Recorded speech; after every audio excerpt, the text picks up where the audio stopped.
Hello. Today I want to show you how to create folders inside of Google Docs in order to share documents with your class. I received an email from a teacher asking for help on how to share this document with all of the students in her class. So I'm going to show you how to do that. I've already downloaded this file, so I'll be able to use it later on. I'm going to jump over here. At our school, we have two different domains, one for staff and one for students. As you can see, I'm logged into our student domain as the teacher.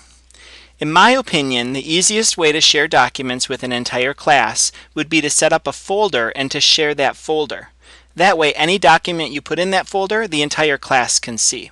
So to create a folder, it's pretty easy. As you can see right now, we have no folders made, so I'm just going to create new and add a folder.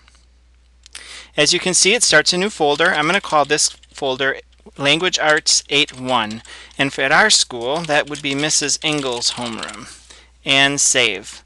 So now I have that folder created. I'm going to pause the recording while I go ahead and set up 3 more folders, so that way I have one folder for each class. I'll be right back. Okay, welcome back. As you can see, I now have 4 folders, one for each one of my classes. The next thing I need to do is set up that folder to be shared with those students.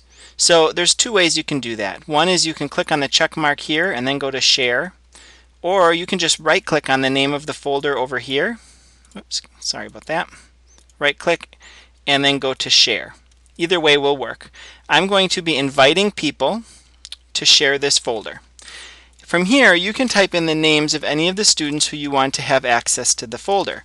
So you can type in the names of your students, and if your domain has Active Directory turned on, those names will show up here where it says searching for matches.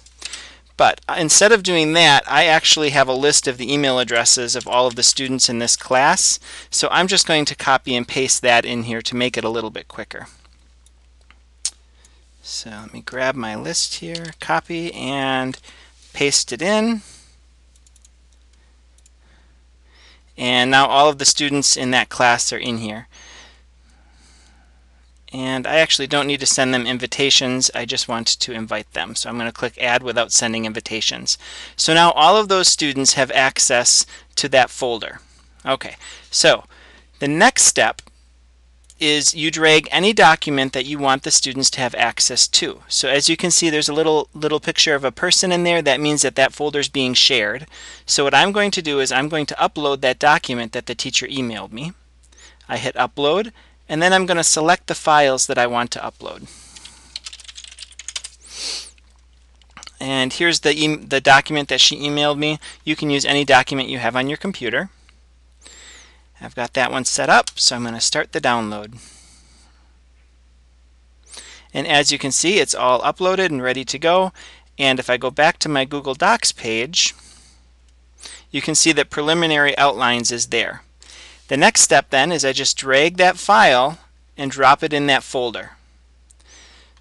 And if I go to that folder now, you'll see that Preliminary Outlines is in there.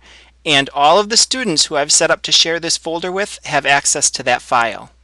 So you can drop as many files as you want in here and all of your students will have access to those. So I'm going to go ahead and do that same thing. I'm going to set up sharing for all of these classes, and then I'm going to copy this document into each one of those folders so that all of the students will have access to it. That's one easy way for you to be able to share documents with all of your students. It's also a great way for students to share things with each other, because any student can then save a document into that folder and all of the other students would have access to it. I hope that makes sense and I hope that helps. Thank you.